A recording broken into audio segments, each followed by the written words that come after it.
In this video, I will show you how to offset path in Illustrator. We start in a new Illustrator document, and to create text with an offset path, the first thing we do is go to the left-hand toolbar and activate the type tool. Then we click on any point and type our text. In my case, I write offset path.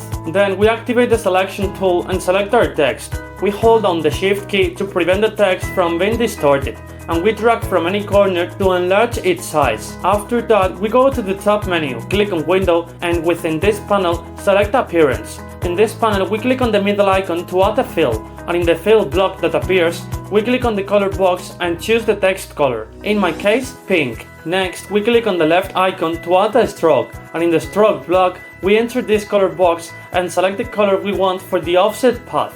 In my example, dark blue. On the right, we type 20 for the stroke weight and press enter. After that, with this stroke block selected, we click on the effect icon, go to path and click on offset path.